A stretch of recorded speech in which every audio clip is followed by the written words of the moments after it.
In 2023, I think the biggest opportunity for job seekers will be choice. I think there's still record unemployment in the market. There's plenty of opportunity out there. We might have seen a bit of a slowdown due to seasonality at the back of 2022, but I think 2023, there's going to be choice. I think it's going to be interesting because there's going to be a shift in dynamics on what's important to job seekers in 2023. I think 2022, the year of inflation, we saw salaries increasing, contract rates increasing, and people chasing the dollars. I think the gun for hire mentality will probably slowly ease out through 2023, and people will look more for long-term opportunity, a bit more stability in slightly more uncertain times. So I think for employers, it's focusing on that EVP to really attract those people. And I think for employees looking and job seekers looking, when it's about making that choice, when you've got plenty of options, it's trying to think about what's right for you the long term, what's going to set you up for future steps in your career, future promotion opportunities, developing skills, etc. So I think it's just looking at that choice and trying to make a right, long-lasting choice, and avoiding the job hopping that we've seen probably over the last couple of years as people do chase the dollars. So I think it's going to be a great year for job seekers. I still think there's going to be plenty of opportunity, and some smart choices could really set you up for the future years. For people leaders in 2023, I think the challenge will be to find balance. Balance is a word that I used last year, and I think it becomes more and more important this year. I think in 2022, there was a lot of power in the hands of the employee. So they had the ability to pick and choose really where they wanted to go, and many were chasing the dollars, and we saw this gun for hire mentality.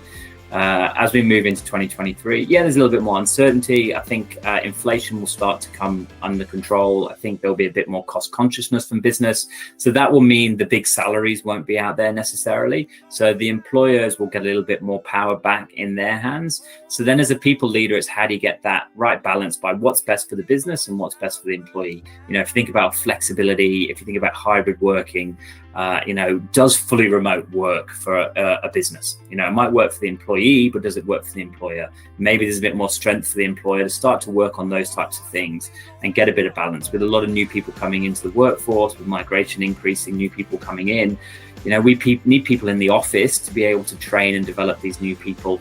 If people are looking to advance their careers, can you do that fully remotely? I think offshoring will become more to the fore as people look at that cost consciousness. So it's going to be really important to get that balance of what a hybrid workforce is, what's right for the business and what's right for the employee. And it's hard as a leader, to meet the expectations of both sides and perform well in certain times. So it's about being really confident, I guess, in what you believe 2023 holds for you and your business, and being strong and sticking to your guns around that and setting out a market early in the year.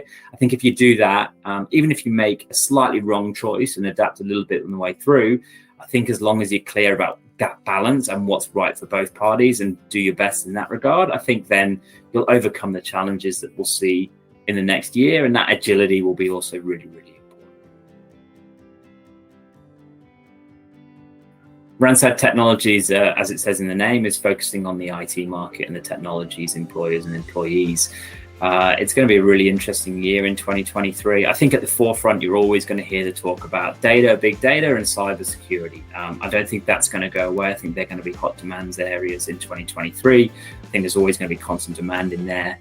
And digitization is still up there. A lot of people undertook programs last year. 2022 felt like the year of the business analyst or BA. That must mean a huge backlog of projects being briefed and business cased up. Now, depending on what organizations decide to do around those projects, I don't think we'll see as many green lighted as we saw last year, but you'll still see a lot of project demand coming through. So we'll still need a lot of project resources to deliver on that work in 2023. But it's hard to go past data and cybersecurity as two of the main areas as we move into 2023 that will remain strong.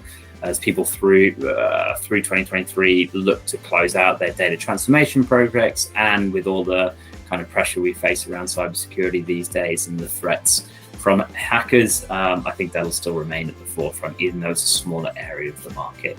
BAs, PMs, developers still will remain strong as ever. I think it's a really positive outlook for the technologies market in 2023 and actually beyond. When we look at the market, there's talk of Australia needing to add 300,000 technical workers or IT workers over the next 5 to 6 years.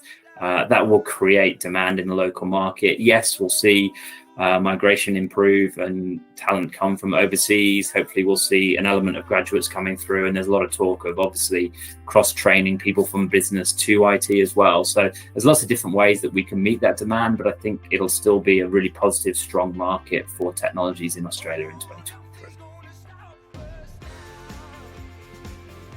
When I look at the future of work, I think I mentioned it earlier in one of my answers. I talked about balance, that balance between the employer and the employee. I think that's really important when we look at hybrid and remote working.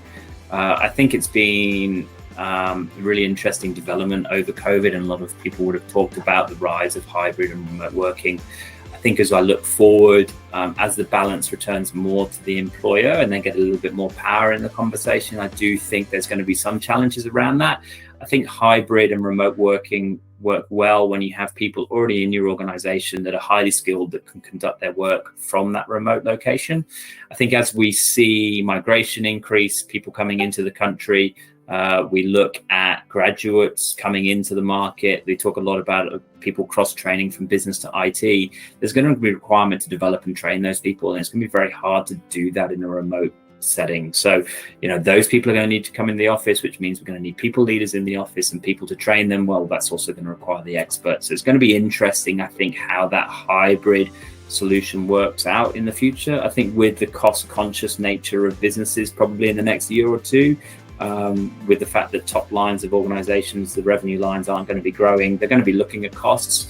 Fully remote employees in Australia that cost a fair amount of money compared to overseas will bring up the conversation about offshoring again. And when you look at offshoring, you've got locations around the world where people are willing to come into offices for work. So it's going to be really interesting. I think there's going to be pressure on that. Do I think it'll fully go back to 5 days a week in the office? Of course not. I think it'll be a balance. I think that balance will probably be around the 2 to 3 days for the majority of roles. I think in technologies, maybe it'll be more 1 to 2 because there's a slight difference there. And I think technologies has had the ability to kind of work in a hybrid environment for longer. But yeah, I do think there's going to be a shift. So if I look beyond 2023, it'll be interesting on how that plays out. Beyond that, I think predictions for the market, for the labour market, unemployment is still at record lows. Yes, we probably saw a little bit of dip in October when we were starting to feel the impacts of the interest rate rises. We came back in November from a job flow perspective. Seasonalities really hit us with the Christmas and seasonal festive holidays, I should say. And with that, I think we'll see a return to a healthy job market in February and March. I do think we're going to have a pent-up demand. It's going to see a bit of a spike.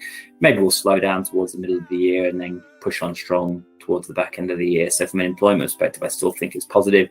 Businesses are still looking to deliver projects. 2022 in our space was the year of the BA, which means there's a huge amount of project demand coming. So yeah, I think really positive outlook. I myself are really positive about this year and beyond, and looking forward to the challenges that come ahead in 2023.